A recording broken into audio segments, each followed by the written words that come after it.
I would like to call the March 24th, 2021 City Council meeting to order. If everyone would please rise for the Pledge of Allegiance.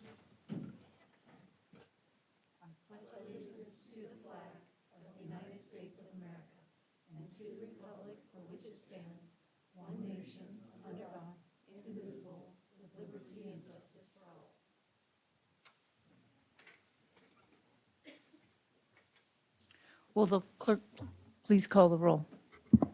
Councilmember Chilson, Present. Hutchings, Present. Ruffridge, Here. Pamela Parker, Here. Carey, Present.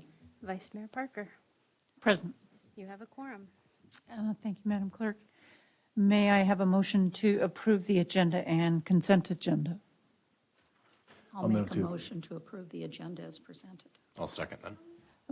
Moved by Councilmember Hutchings, seconded by Mr. Chilson. Are there any changes to the agenda or consent agenda? Seeing none, would the clerk please read the consent agenda? Approval of the March 10th, 2021 council meeting minutes. New business ordinances, ordinance 2021-7, amending Soldotna Municipal Code 2.4.010, city council meetings, held when special meetings to allow council members to attend more than 6 regular meetings by teleconference during emergency disaster declaration and to allow telephonic attendance during special meetings. Introduced by Councilmember Lisa Parker, public hearing on April 14th, 2021. Ordinance 2021-8, increasing estimated revenues and appropriations by $2,500 in the general fund for a donation received from the Soldotna Library Friends. Introduced by the city manager, public hearing on April 14th, 2021. New business resolutions, Resolution 2021-14, further extending the disaster emergency declared for the city of Soldotna in response to the COVID-19 pandemic. Introduced by Councilmember Hutchings. And informational memorandum 2021-1, the FY 2021 Cycle 2 Mini Grant Awards. And that is your consent agenda. Thank you, Madam Clerk. Are there any public comments on the items just read by the clerk? Since there's no public here in the audience, for those participating through Zoom, please raise your hand if you would like to comment. App users by pressing the raise your hand button, and phone participants by dialing *9 on your telephone. Madam Clerk, do we have anyone?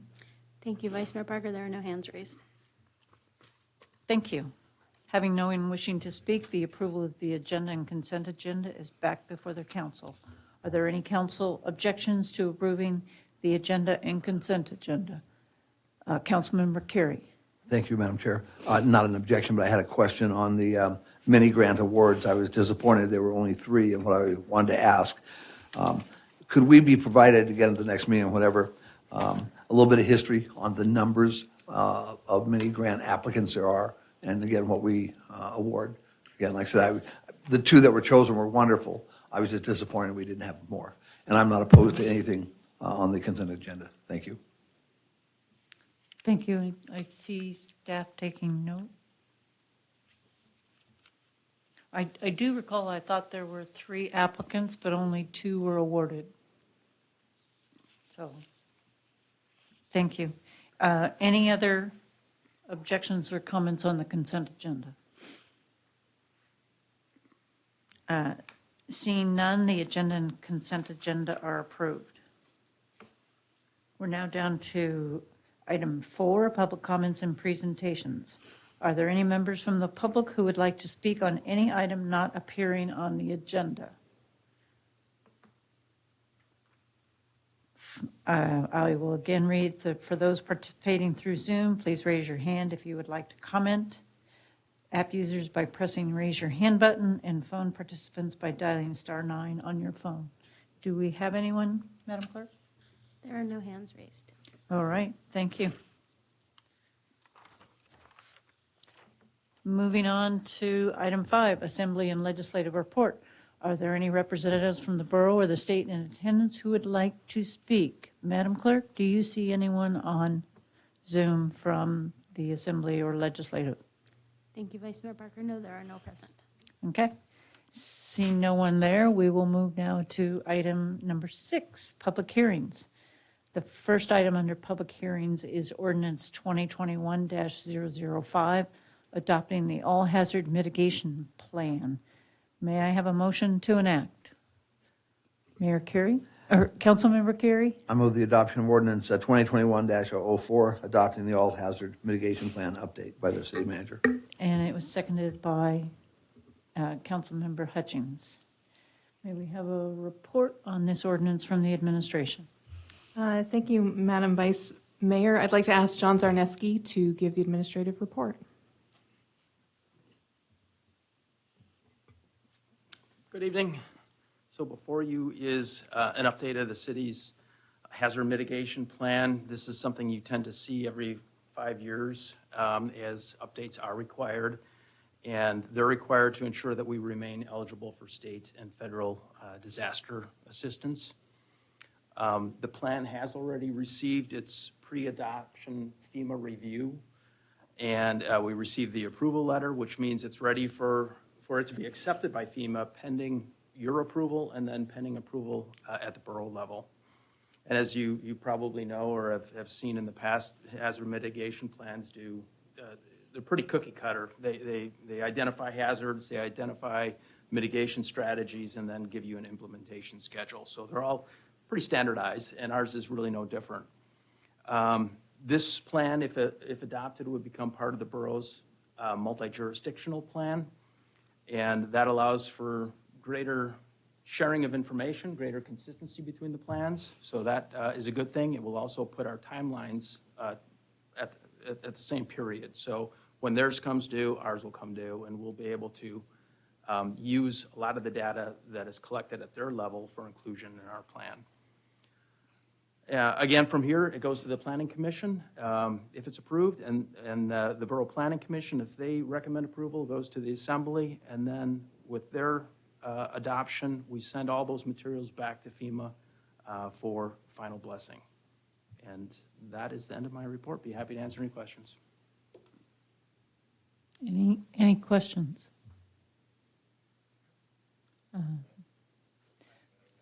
Councilmember Rutherford.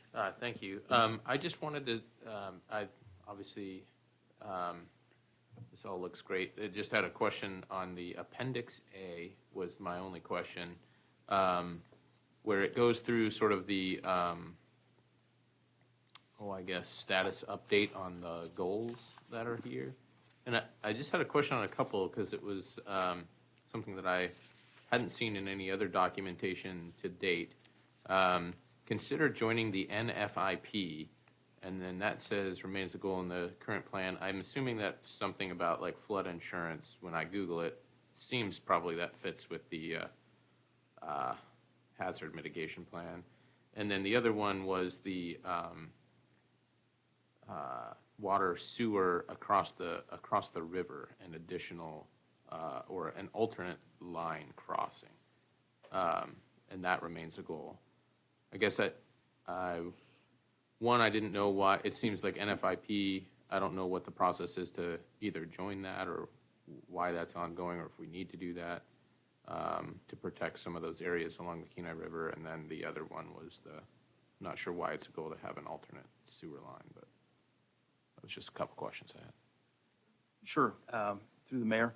So you're right, the NFIP is the National Floodplain Insurance Program, and that is something that typically remains on this document historically.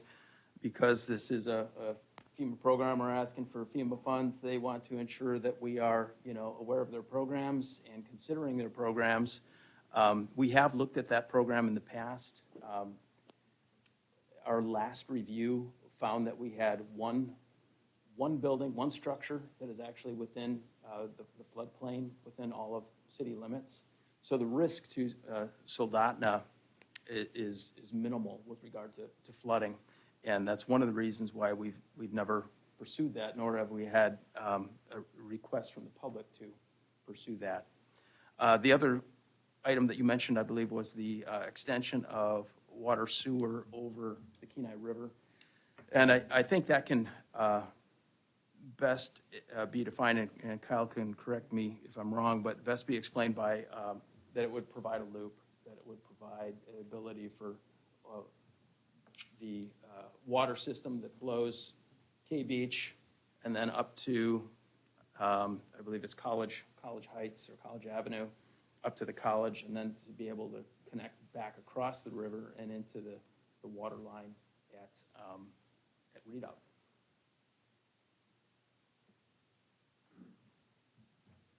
I don't know if I completely answered that, but we'll let Kyle add a little. Yep, thank you. That's pretty accurate. We do have a redundant water supply on the other side of the bridge. So we do have, if the bridge were to be compromised, we have Wellhouse E located on that side. And we also strategically, purposely installed the second 1 million gallon reservoir on that side of the river as well. We had the roof collapse. They were both, there was 2 reservoirs at the Karen Street, and when one failed, we chose to put the other one on the other side for that purpose. So sewer is the only thing that we don't, that does come through underneath the bridge, and we would need to have an alternate for that, like in an emergency situation. So, but otherwise, we're taking care of. Water obviously would be improved by looping. You get more, water moving and in the distribution system, so that would be an improvement. But so, just wanted to add those 2 comments. Thank you. Any additional questions for Mr. Zarneski or Mr. Cornelius? Seeing none, thank you, Mr. Zarneski. The public hearing is now open. Are there any members of the public who would wish to speak on this item? Madam Clerk, do you see any people participating through Zoom have raised their hand? Thank you, Vice Mayor Parker. No, there are no hands raised. Thank you. Having no one else who wishes to speak, this item is back before the council. Are there any additional council member comments? Vice Mayor Parker, I actually just have a question for the clerk. It just occurred to me that this was something that was brought before Planning and Zoning when I was a commissioner there, and I do have the document from August 6th that I voted on. Is that an issue on approving this again? It was August 6, 2019, the resolution PZ 2019-011. I just wanted to make sure before I vote on this that there's no issue if I've already voted on it as a Planning and Zoning Commissioner. Thank you. This is actually a new question for me. City Manager Queen, do you have an input? Well, it's a new situation to us because of the lag in time, but I do know in the past, for example, we've had council members that also serve on the Borough Planning Commission, and the borough had taken a position at one point that they needed to abstain and only vote once. So without looking into it further, I would say to be safe, it may be appropriate for Council Member Parker to abstain in this particular instance. Otherwise, we would be happy to maybe take an at ease and do some more research.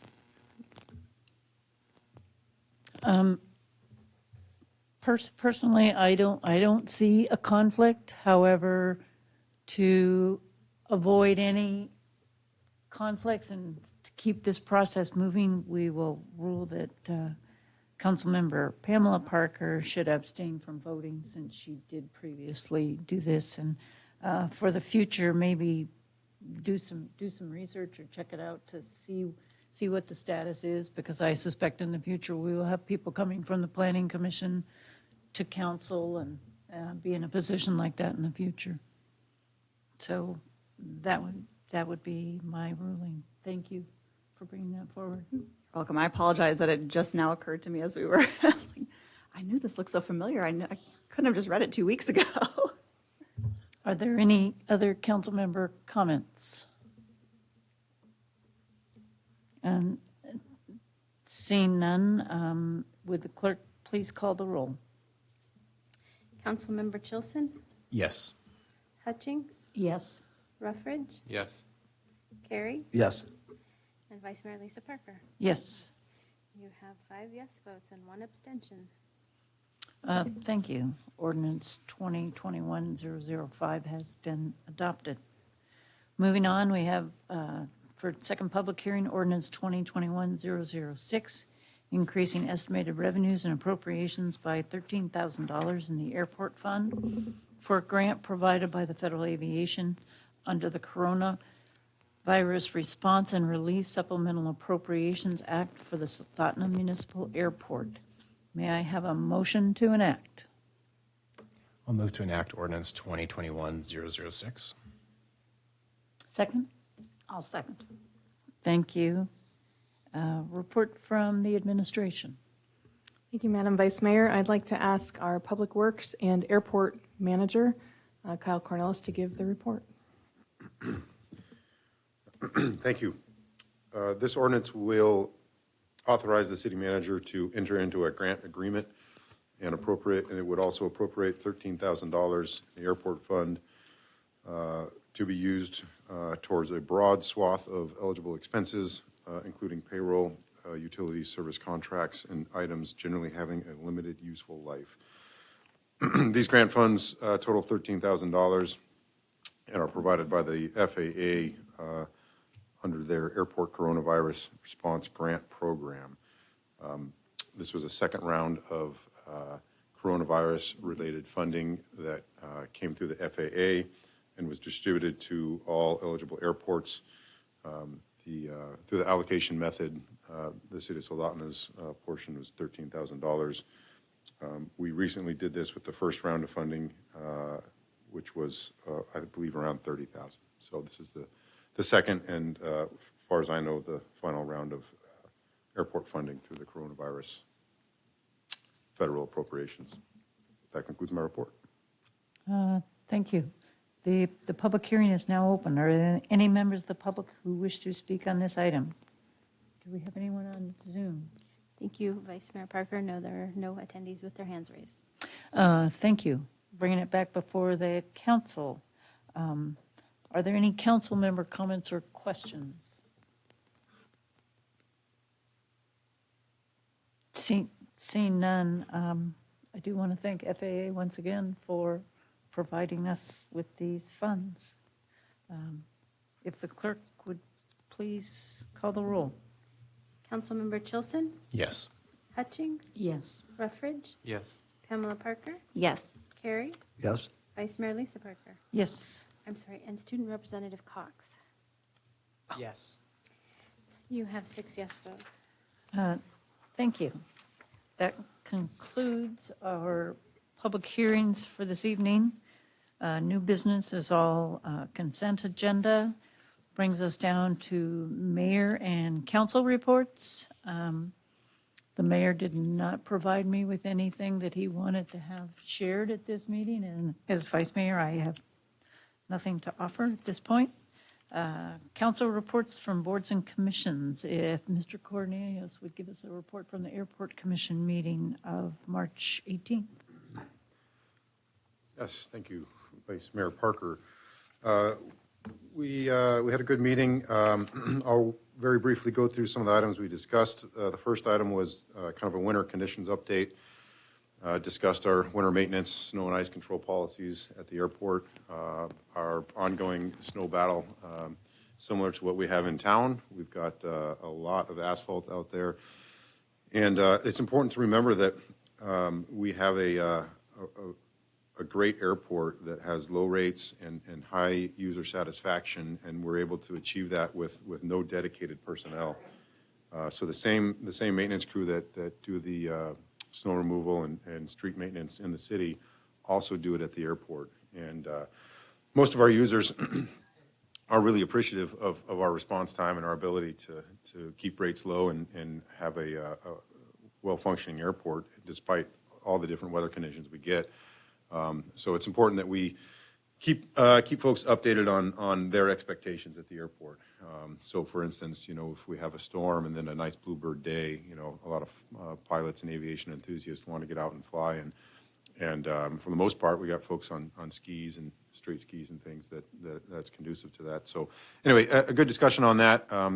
The commission had positive comments about our snow maintenance this year, which is always welcome. And they recognize that our first priority is in town and getting the mains open to the schools and hospitals, and then getting our secondaries, or at least our other collectors, major collectors open, and then we get runway and taxiways open kind of come back to secondaries in town and then get back to the other apron areas and taxiways. So good discussion on that.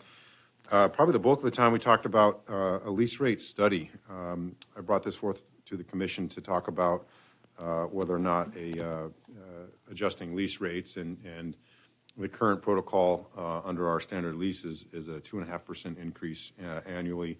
And we had a pretty robust discussion about whether or not we should tie that to an anchored CPI or another economic metric. And a couple of the commissioners were involved, and the last time we evaluated our lease, standard leases, and it was pretty universally agreed that the certainty of a hard and fast increase annually was much appreciated, and the developers and folks who were interested in investing in our airport really appreciated that certainty, and that was really working, which is evidenced by the amount of development that we've seen in the last 10 years at the airport. We've had a significant amount of hangars and commercial development occur at the airport, and there's no arguing with that. So it was a good discussion, and the conclusion was that things are working really well at the airport as is, and so we're going to continue with the current lease template that we have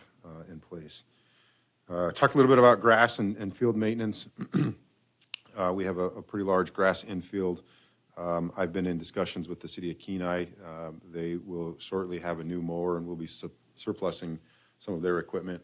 So I'm hoping to partner with them to some extent and potentially obtain some equipment there, or alternatively identify kind of the cost and effort involved in contracting out some of the infield maintenance that's required at the airport, because we do have 150 some odd acres, I believe, of area to maintain. Talked a little bit about our runway project progress. We have the large 100% federal share grant to essentially flatten our runway, which would require all new pavement, which is excellent because it's due for new pavement. But there's a little bit of a vertical curve or crest or hump in the runway, and we were able to obtain a grant to completely flatten the runway, all new asphalt and painting.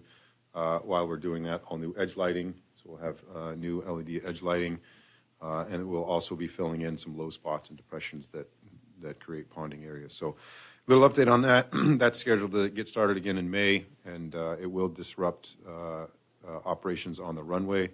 The good news is FAA will be authorizing a temporary runway along the parallel taxiway.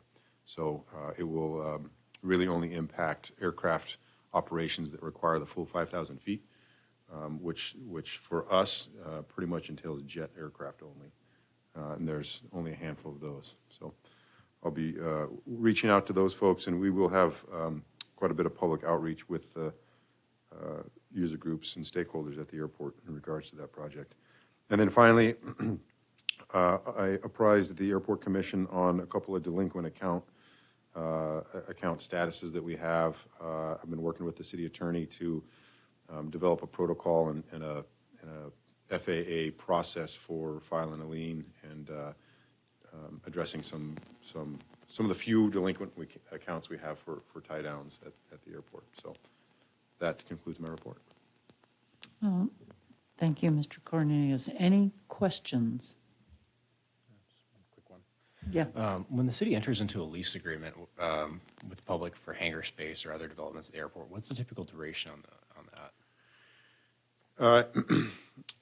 And that was a significant discussion point in the development of our lease, because it is a significant investment for folks, and the difficult part is that it's very heavily regulated by FAA.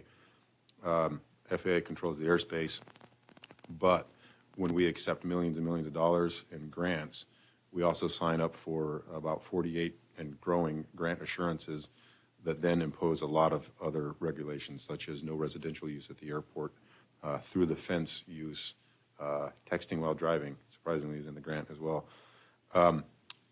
Lease term is one of them. So I'm getting to answer your question. It's 30 years. The initial term is 5 years, and then it's renewable for another 5 5 years. Got it. So I guess even if the commission decided it wanted to shift to adjusting it off of a CPI rather than a fixed rate, that would only apply to new leases. Like we couldn't retroactively say, okay, the CPI actually decreased this last year, so we're going to, cut you a break and not charge you the 2.5 because it actually went down. We quickly get into the legal framework when we start talking about legacy leases and agreements the city's entered into in the past, layered with the FAA regulations and aeronautical use versus non-aeronautical use, et cetera. But I can tell you that the commission, Airport Commission, was satisfied, albeit some years they may have, users may have seen and lessees may have seen not as high of a rate.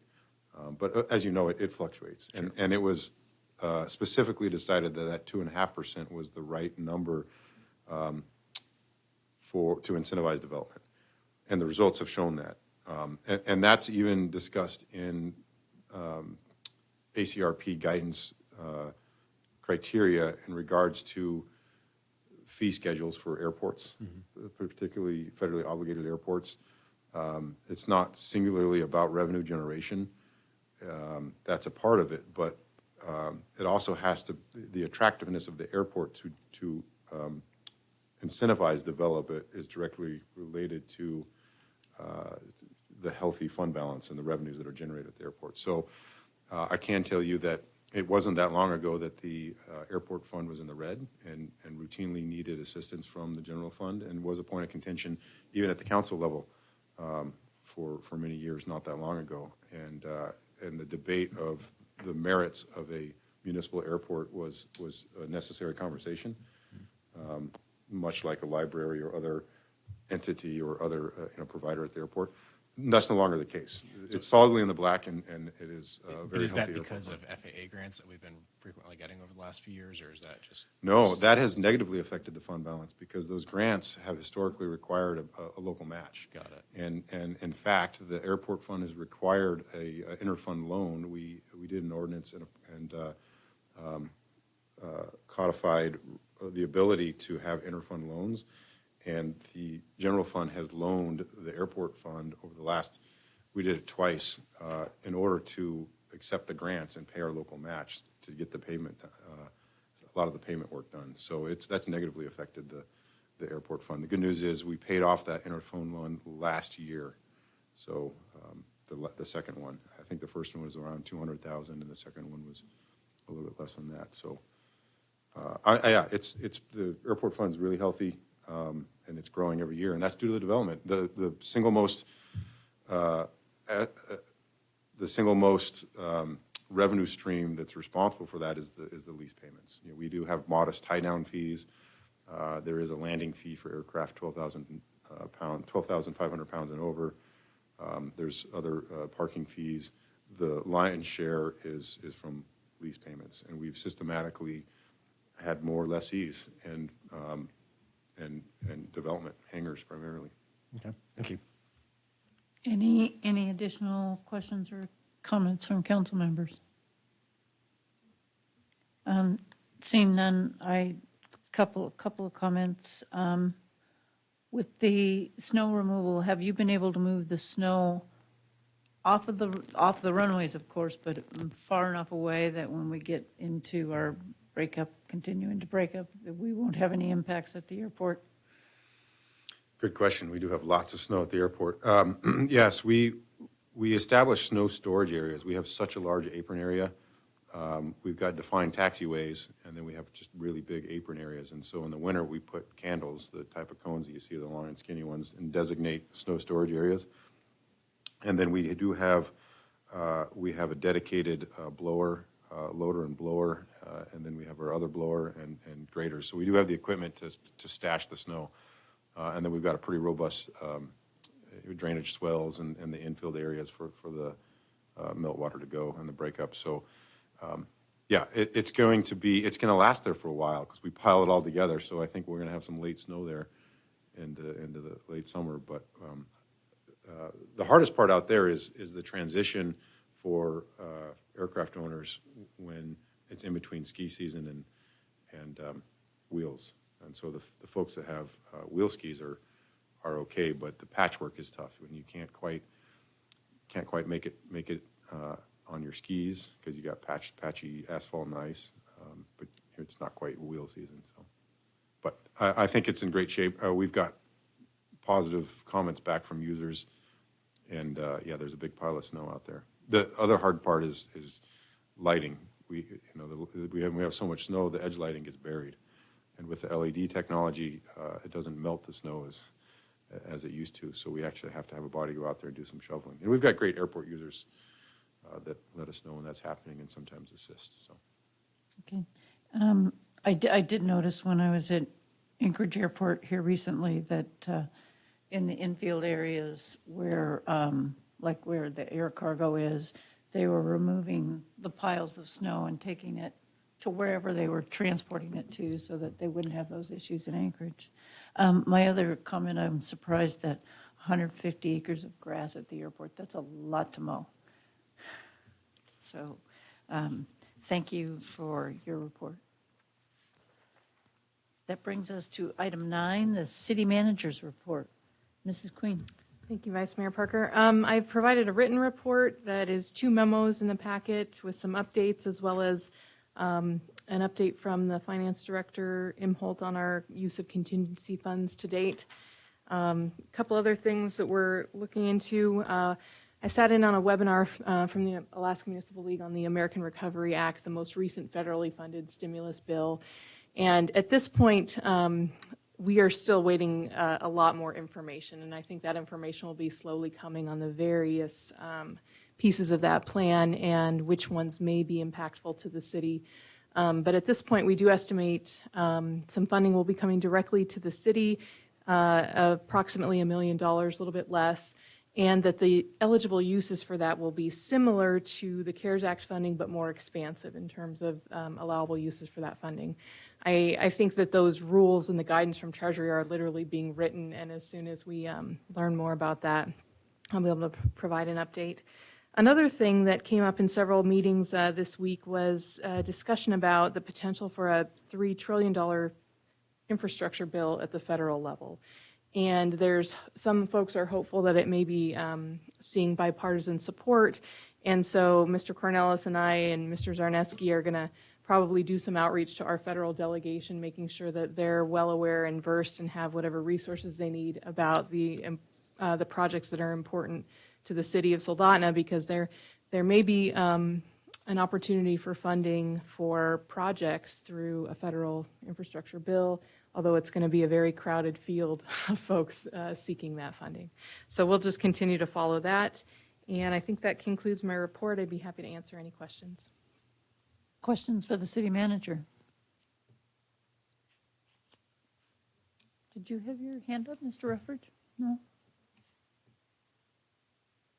So seeing none, as you guys are putting your heads together, I know one of the things that's been discussed for many years is the potential to put a walking bike path bridge across the Kenai River that would link over to the ball fields and the college. So I hope that potentially could be on your list of things, because I see that as.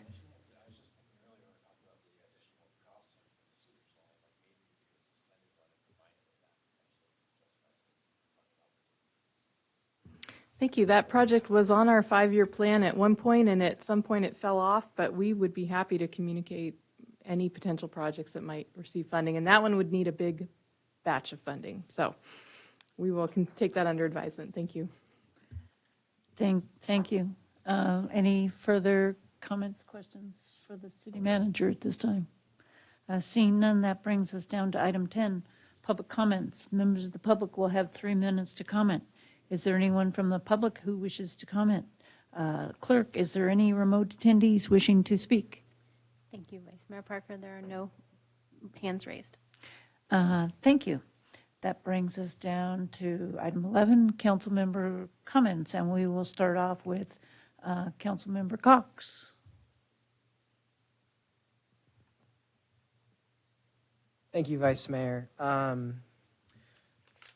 At the school, we don't have too much going on. We from COVID and all the mitigation plans, we haven't had any dances. We haven't had very many fundraiser opportunities, so the student council hasn't really had anything. And we were going to have promenade, and the school district canceled that. We have testing for the 9th and 10th graders, which I'm happy I don't have to take. But and our student council is actually getting ready we're having a meeting tomorrow about, I think we're supposed to be hosting a district-wide city council, or like, not city council, student council meeting. I'm not sure how that's going to work. They were talking about doing it at the school, but I don't know with COVID mitigation, we may have to do it online. I know that earlier this year we had one on Zoom, so I'm not sure. And then on Monday, we had sports startup. We have soccer, softball, basketball, and track.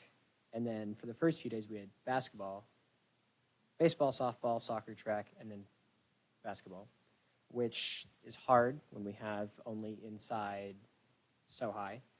So we've been trying to figure that out with just space, because any sports with the ball have to be in the gym.